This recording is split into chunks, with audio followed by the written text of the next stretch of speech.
तो जो आम लोग हैं, जो आम जनता हैं, जो रोज आपको फेस करते हैं, उनके दिमाग में यह बिठा दिया गया है कि सरकारी बैंक का आदमी काम नहीं करता है। यह बात उनके मन में बिठा दी गई है।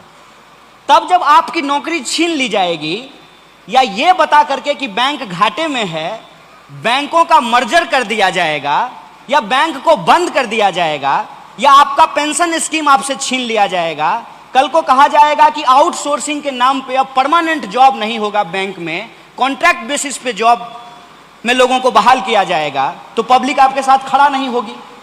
क्योंकि आप जो फेस कर रहे हैं वो बात पब्लिक को नहीं पता है, और पब्लिक को तो आप जानते ही हैं कि बेचारी क्या है। उसको तो प्रधानमंत्री जी आकर के बोले कि नोटबंदी कर रहे हैं, बहुत अच्छा चीज़ है, 50 दिन का हमको समय दे दीजिए। पब्लिक बोली कि 50 के आपको पूरे 5 साल का समय देते हैं, उनको फिर से प्रधानमंत्री बना दिया। फेस कौन करेगा? फेस तो आप करेंगे ना।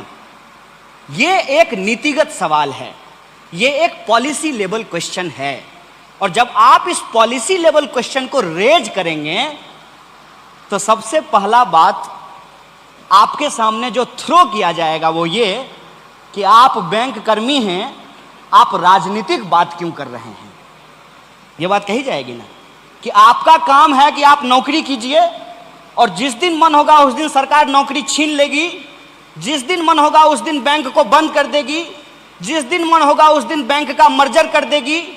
आप उस पर कोई क्वेश्चन नहीं कर सकते हैं।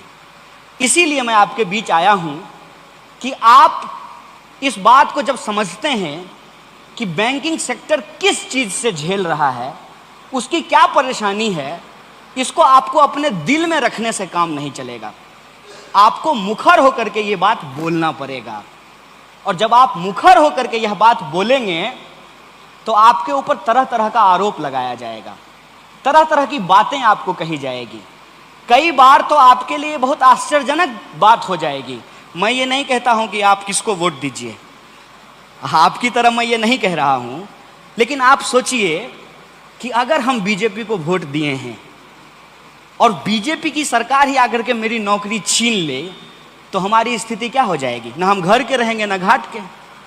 किसको जाकर के ये दर्द बताएंगे? पब्लिक को मालूम नहीं है कि एनपीए क्या होता है।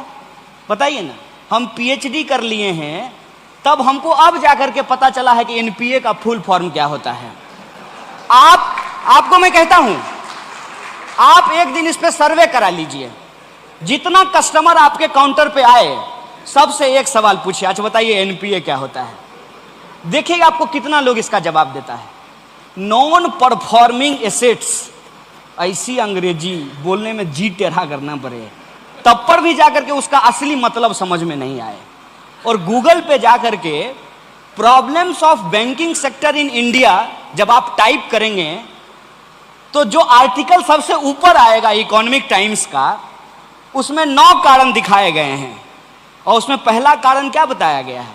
पहला कारण यह बताया गया है कि रूरल एरियाज के जो ब्रांचेज हैं वो ठीक से परफॉर्म नहीं कर रहे हैं, इस वजह से बैंकिंग सेक्टर को घाटा हो रहा है। मैं सेंट्रल बैंक की बात नहीं कर रहा हूं, मैं रूरल बैंक की बात कर रहा हूं। रूरल बैंक के ब्रांच में आप जाइएगा, 2 लोग ब्रांच चला रहे हैं, 2 लोग। अब समझ में ही नहीं आता है कि कौन मैनेजर है और कौन क्लर्क है, कौन प्यून है और कौन दरबान है। हमारा कुछ साथी रूरल बैंक में मैनेजर हुआ, तो इधर हम फोन किए, क्या हालचाल है? सब बढ़िया है, सब ठीक है। और नौकरी? बोला छोड़ दिए। बोले काहे भाई? नौकरी मिलना तो भगवान मिलने जैसा है। आपको याद है जब आपकी बैंक में नौकरी लगी थी तब मिठाई बटा होगा, पूजा दिए होंगे, मजार पे चादर चढ़ाए होंगे? नहीं, नौकरी मिलना थोड़ा मतलब मामूली चीज है।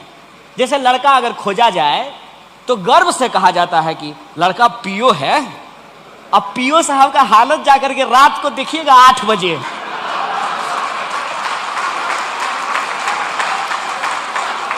उनको हम एक बार देख लिए ना, कहे ए भाई, कौन कहता है कि प्रधानमंत्री देश चलाता है? देश तो पीओ चला रहा है। दिन भर का कैश से लेकर के, सिक्का से लेकर के, डेबिट क्रेडिट खाता मिला करके तब ताला मार करके पीओ साहब जाएंगे। यही स्थिति है ना। किस वर्किंग कंडीशन में आप काम करते हैं? वो बोला कि एक तो जो है कभी बाढ़ में, सुखाड़ में, जंगल में, पहाड़ में ब्रांच होता है, वहां की नौकरी है, 2 एम्प्लॉय हैं, एगो को बैंक में छोड़ करके जाते हैं, कभी काउंटर पे बैठता है, कभी गेट पर आता है, और उसके बाद हम फील्ड में जाते हैं, क्या वसूलने के लिए? एनपीए रिकवर करने के लिए जाते हैं। एनपीए की सच्चाई क्या है? बैंक का जो एनपीए है, दूसरा कारण उसमें बताया गया है कि रिफंड नहीं होता है। जो लोग लोन लेते हैं वो रिफंड नहीं करते हैं। कौन रिफंड नहीं करता है? बड़ा एकदम हाईलाइट करके लिखा हुआ है। तो किसान रिफंड नहीं करते हैं। अब आप बताइए, आप सब बैंक कर्मी हैं, ईमानदारी से बताइए, बैंक का पैसा सबसे ज्यादा कौन चुराता है? किसान चुराता है? किसान चुराता है कि कॉर्पोरेट चुराता है? कॉर्पोरेट चुराता है ना। और कॉर्पोरेट के साथ तो नेताजी फोटो खिंचवाते हैं मुस्कुराते हुए, सेल्फी विथ कॉर्पोरेट। नहीं, तो कॉर्पोरेट से पैसा बैंक कर्मी कैसे वसूल लेंगे? हमको बताइए। अगर लोकल एरिया का एमपी लोकल एरिया के ठेकेदार के साथ फोटो खिंचाएगा, मैनेजर बाबू का हिम्मत है कि उससे उसका गाड़ी उसके घर पर से खींच के ले आएंगे? है हिम्मत? ये है आपकी स्थिति। और ये जो स्थिति है, इस स्थिति पे आप कब तक चुप रहेंगे? जितना दिन आप चुप रहेंगे उतनी जल्दी आपके पैर के नीचे से जमीन खिसकती चली जाएगी। आप सब लोग जानते हैं, मुझे यूथ के तौर पे यहां बुलाया गया है, लेकिन हमारा जो जनरेशन है उसने तो AIBA बनाया नहीं है, बैंकों का यूनियन तो उसने बनाया नहीं है। कभी कभी जो है ये बुढ़ापे में जाके कहेंगे कि आ जाओ यूनियन का मेंबर बन जाओ, तो कहेगा चंदा लेने के लिए आए हैं। क्यों जरूरी है यूनियन? क्यों जरूरी है यूनाइट होना? क्यों जरूरी है हड़ताल करना? एक बात सोच करके बताइए। इतनी वाहवाही सरकार ने ली, इतना पीठ थपथपाया, 2 दिन के लिए अगर बैंक कर्मी हड़ताल कर देते तो सरकार का सारा ढोल फट जाता, सारा नोटबंदी का सच्चाई रोड पे आ जाता। कोई उलझुलूल फैसला सरकार लेती है, बैंक कर्मी पूरी ईमानदारी से उसको लागू करता है, बदले में उसको लोगों से क्या मिलता है? कि बैंक कर्मी कामचोर होता है। बताइए, असल जो उसका प्रॉब्लम है कि किस वर्किंग कंडीशन में वो काम कर रहा है। माने हम क्या क्या बोले बैंक का आपको? मेरे घर के आसपास बैंक है, हम देखते हैं। जिस मकान में बैंक को रेंट किया जाता है, जनरेटर लगाया जाता है, मकान मालिक रात को बैंक के जनरेटर से डीजल निकाल लेता है। बोलिए, ये सब होता है कि नहीं होता है? हम इसी समाज में पले बढ़े हैं और यही हमारा और आपका नाता है। यही हमारा और जो आपका नाता है, उसी बेसिस पे हम आज आपके बीच खड़े हैं। और यह जो सच्चाई है, इस सच्चाई को जब आप जानते हैं, हम जानते हैं, तो मैं समझता हूं कि आपको और हमको अलग अलग होने की जरूरत नहीं है। आपको और हमको एकजुट होने की जरूरत है, इकट्ठा होने की जरूरत है अपने हक और अधिकार के लिए। अब सवाल यह है कि अपने हक और अधिकार के लिए आप और हम इकट्ठा हो जाएंगे तो सरकार को दिक्कत नहीं होगी। सरकार किसी नीति पे कितना भी वाहवाही लूट ले, अगर रेल कर्मी एक दिन रेल का हड़ताल कर दें, बैंक कर्मी एक दिन बैंक का हड़ताल कर दें, किसान कहे कि हम आज टमाटर नहीं उगाएंगे, मशरूम नहीं उगाएंगे, तो प्रधानमंत्री क्या खाएंगे? इस देश को, समाज को चलाता मजदूर है। बदले में क्या मांग रहा है? बदले में कुछ नहीं मांग रहा है। वो कह रहा है कि हमको एक डिग्निफाइड लाइफ दीजिए।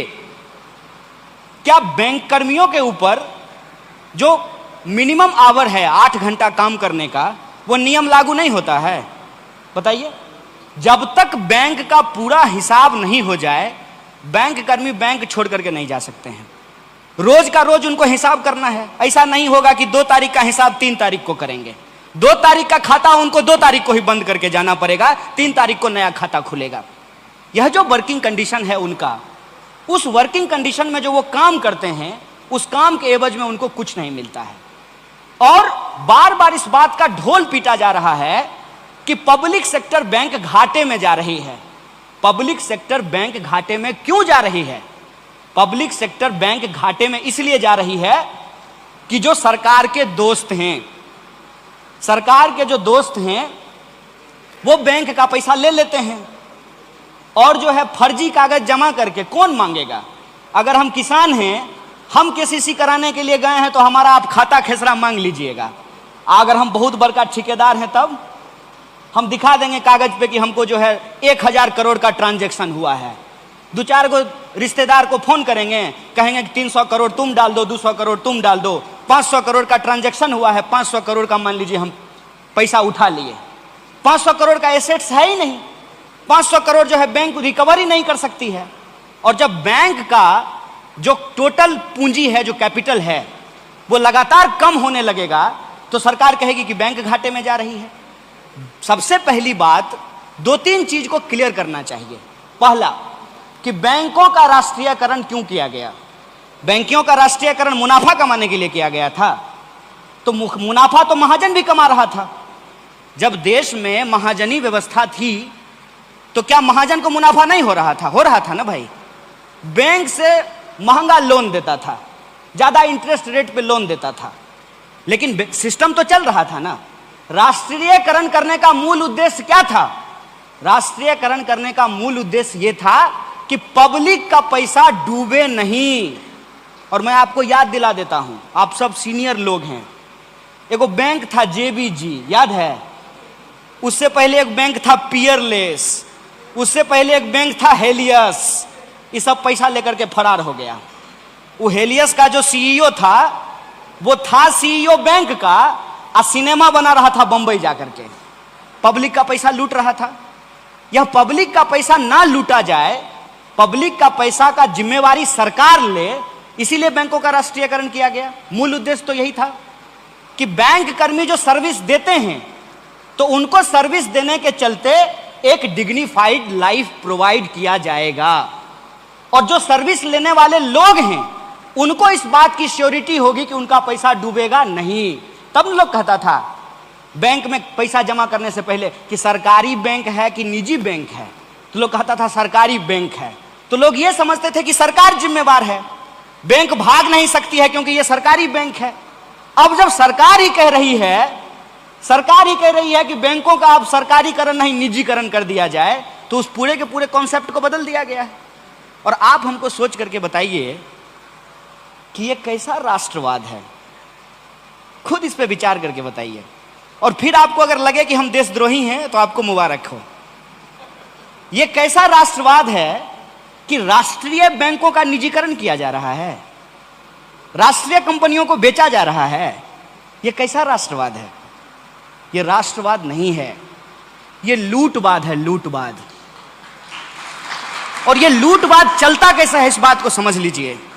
ये लूटवाद एक सिद्धांत से चल रहा है, जिस सिद्धांत का नाम है privatisation of profit and socialisation of loss. पैसा अगर कॉरपोरेट कमाएगा तो उसका प्रॉफिट है, लॉस होगा तो एनपीए में चला जाएगा। गजब बात है। प्रॉफिट होगा तो आपका निजी है, प्राइवेट है, और लॉस होगा तो पब्लिक का जाएगा। आखिर आप लोग बैंक में काम करते हैं तो आप तो ये बात जानते ही हैं ना कि हम मांगते भी नहीं है तब भी आप हमको एटीएम थमा देते हैं। क्या एटीएम थमा देते हैं भाई? हमको मजा आता है, आपका मुंह देखते हैं सुबह सुबह तो हमको अच्छा लगता है। बताइए, हम लाइन में लग करके अपना पैसा निकालेंगे, इसलिए थमा देते हैं ना कि जबरदस्ती आप हमको सर्विस पकड़ा रहे हैं। लेकिन आज आपकी हालत यह हो गई है, हमको सर्विस देते देते बैंक अब आपको कह रहा है कि तुम भी सर्विस खरीदो। क्या खरीद रहे हैं कि नहीं खरीद रहे हैं? कह रही है ना, बैंक कह रही है 40,000 रुपया अगर आपको तनख्वाह है तो कहती है कि 30,000 रुपया म्यूचुअल फंड में इन्वेस्ट करो। अब म्यूचुअल फंड का प्रचार कितना सुंदर आता है, बड़ा सुंदर एडवर्टाइजमेंट आता है। पहले कहेगा म्यूचुअल फंड सही है और नीचे में लिखेगा कि म्यूचुअल फंड बाजार जोखिमों के अधीन है। अब बताइए, म्यूचुअल फंड बाजार जोखिमों के अधीन है तो बाजार का क्या है? तो बाजार तो कभी ऊपर चले जाएगी, बाजार कभी नीचे चली जाएगी। यह जो बैंक एम्प्लॉय काम कर रहे हैं उनके ऊपर यह टारगेट क्यों दिया जा रहा है कि आपका ब्रांच अगर इतना म्यूचुअल फंड नहीं खरीदेगा, नहीं बेचेगा, या तो आप पहनिए माला या किसी को पहनाइए माला। यही है ना, यही चल रहा है ना। ये लूट है। इस लूट के खिलाफ हम लोगों को आवाज उठाना पड़ेगा। लेकिन याद रखिएगा, लूट के खिलाफ जिस दिन बोलना शुरू कर दीजिएगा ना, तुरंत 5 मिनट के भीतर जो ही आप एक पोस्ट फेसबुक पर लिखिएगा कि तुरंत जो है आपको विकास विरोधी कह दिया जाएगा, तुरंत आपको कामचोर कह दिया जाएगा, तुरंत आपको देश विरोधी कह दिया जाएगा। आजकल एक नया चलन चला है, बात कीजिएगा बैंक का, बात कीजिएगा वित्तीय घाटा का, बात कीजिएगा इकोनॉमी का, तो लोग कहेंगे कि बताओ तुम्हारा 370 पे क्या पोजीशन है। हम बोले अरे यार हमको ये बताओ कि हम बैंक में काम करते हैं, बैंक में काम करने का जो कंडीशन है वो लगातार खराब हो रहा है।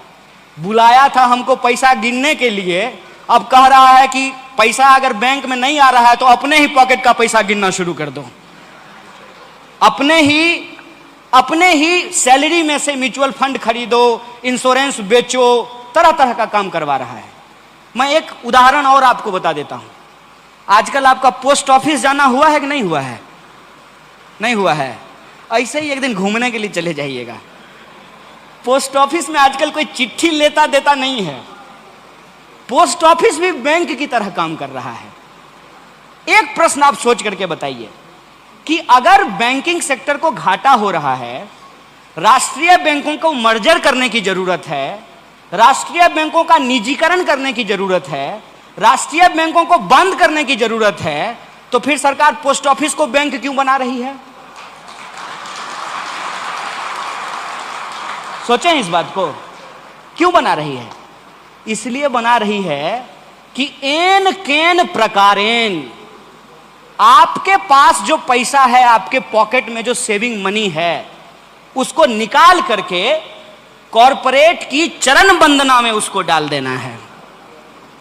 यह मूल उद्देश्य है। और बाजार किन नियमों पे काम कर रहा है? नवरत्न तेल लगाते हैं कि नहीं? आज साउथ इंडिया में नहीं चलता होगा, नॉर्थ इंडिया में एक तेल चलता है, नवरत्न तेल। नवरत्न का बोतल जो है वही अमिताभ बच्चन वाला कूल कूल। तो नवरत्न का जो बोतल है वो पहले शीशा का आता था, फिर प्लास्टिक का आया, और दाम उसका बढ़ता था। दाम रोज बढ़ता है नहीं, जिस गति से आपकी सैलरी बढ़ती है उसके दुगने स्पीड से महंगाई बढ़ता है। ये जब बैंक में काम करते होंगे आपके जो लीडर हैं तो उनको पूछ लीजिएगा कि कितना सैलरी मिलता था और उनका जो लाइफ स्टैंडर्ड था और आपकी जो अभी सैलरी है उसका जो लाइफ स्टैंडर्ड है उसको मिला करके देख लीजिएगा, तो आपको लगेगा कि सरकार सैलरी क्यों बढ़ाती है। जब एक हाथ से सैलरी दे करके दूसरे हाथ से ले लेगी तो सैलरी का मतलब क्या है? एक तरफ आपका 7th पे कमीशन लागू कर दिया गया, अब दूसरी तरफ जो है जो सब्जी 12 रुपए में मिलती है वो अब 112 रुपए में मिलने लगेगी, तो उस सैलरी का क्या मतलब है? जो घर पहले 3 लाख रुपया में मिलता था वो घर अभी 30 लाख रुपया में मिलता है, तो सैलरी बढ़ाने का क्या मतलब है? और आप लोग तो इकोनॉमी पढ़ते हैं ना, बैंक कर्मी है, इकोनॉमी डील करते हैं। जब महंगाई बढ़ती रहेगी और महंगाई को चेक करने के लिए कोई पॉलिसी नहीं होगा तो आपकी सैलरी कितनी भी बढ़ जाए आपकी वही हालत होगी 28 तारीख की जो इनकी हुआ करती थी, उसमें कोई फर्क थोड़ी आने वाला है। तो लेकिन आपका कैश तो किसी भी तरीके से मार्केट में निकालना है, तो 50 रुपया का नवरत्न तेल तो सब नहीं खरीद सकता है, तो 50 पैसा का खरीद सकता है ना। तो कहा कि नवरत्न तेल अब बोतल में नहीं सैसे में मिलेगा, सैसे में। यही आज बैंकिंग सेक्टर के साथ किया जा रहा है। एक तरफ कह रहे हैं कि बैंकों को वित्तीय घाटा हो रहा है और दूसरी तरफ अपने ही एम्प्लॉय को प्रेशराइज कर रहे हैं, एरिया मैनेजर और उससे पता नहीं कौन कौन बड़का मैनेजर साहब सब होते हैं, वो कह रहे हैं कि तुम्हारे ब्रांच का मिनिमम प्रॉफिट अगर तुम टारगेट नहीं पूरा करो, बताइए हम दवाई बेच रहे हैं, एमआर हैं हम लोग, कि अगर टारगेट नहीं पूरा करेंगे तो आप हमारे ब्रांच को बंद कर दीजिएगा।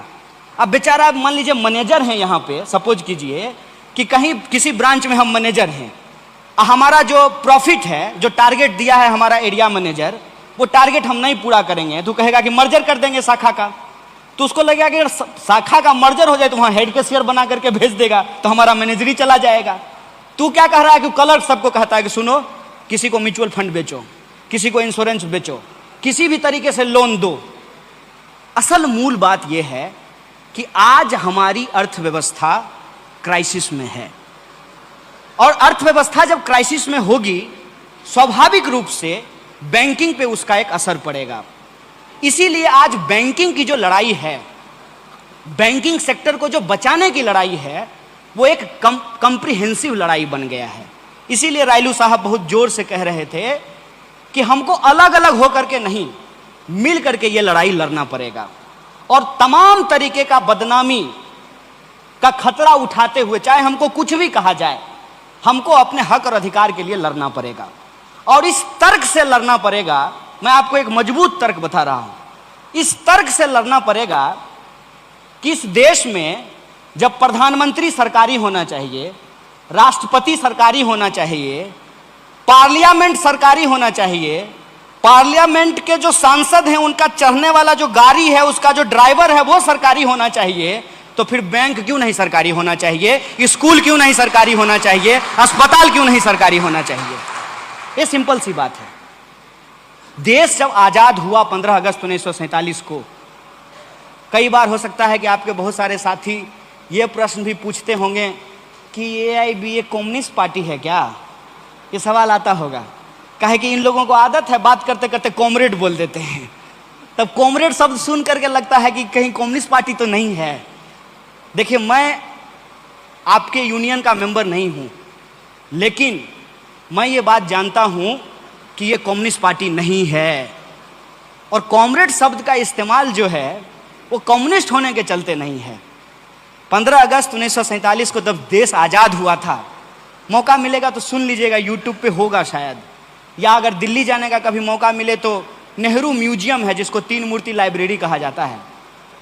जब देश आज़ाद हो रहा था तो जैसे मोदी जी राष्ट्र के नाम संदेश देते हैं ना, उस वक्त नेहरू जी राष्ट्र के नाम संदेश दिए थे, और उनका जो संबोधन था वो अपनी बात ही यहां से शुरू किए थे, फ्रेंड्स एंड कॉमरेड्स। ये मैं हिस्टोरिकल फैक्ट बता रहा हूं। तो जब देश आजाद हुआ तो आजादी के बाद हिंदुस्तान को एक वेलफेयर स्टेट बनाना था, और वेलफेयर स्टेट बनाने की दिशा में बैंकों का राष्ट्रीयकरण एक माइलस्टोन वर्क था, और इस काम को आपके यूनियन के लीडर ने तत्कालीन प्रधानमंत्री इंदिरा गांधी से मिलकर के बैंकों के राष्ट्रीयकरण करने का काम किया था। आप सिंपल सी यह बात समझ लीजिए कि आज अगर बैंकों को डीनेशनलाइज किया जा रहा है एक नेशनलिस्ट गवर्नमेंट के द्वारा, तो आप यह समझ लीजिएगा कि सरकार और स्टेट वेलफेयर के प्रोग्राम को छोड़ रही है, और वेलफेयर के प्रोग्राम को छोड़ने की दिशा में यह सबसे ज्यादा जरूरी है कि ऑर्गेनाइज सेक्टर को अनऑर्गेनाइज्ड कैसे किया जाए। और आप जानते हैं कि हमारी इकोनॉमी आज जितना फॉर्मल है उससे ज्यादा इनफॉर्मल है, जितना एम्प्लॉयमेंट ऑर्गेनाइज सेक्टर में है उससे ज्यादा एम्प्लॉयमेंट अनऑर्गेनाइज सेक्टर में है। और ऑर्गेनाइज सेक्टर को यदि डिसमेंटल करना हो तो सबसे पहला हमला किस पे होगा? बैंक पर। सबसे दूसरा हमला किस पर होगा? रेलवे पर। तीसरा हमला किस पर होगा? दूसरे तरह के जो पब्लिक इंस्टीट्यूशन है उसके ऊपर। इसीलिए आज बैंकों को बचाने की लड़ाई दरअसल सिर्फ और सिर्फ बैंक को बचाने की लड़ाई नहीं है।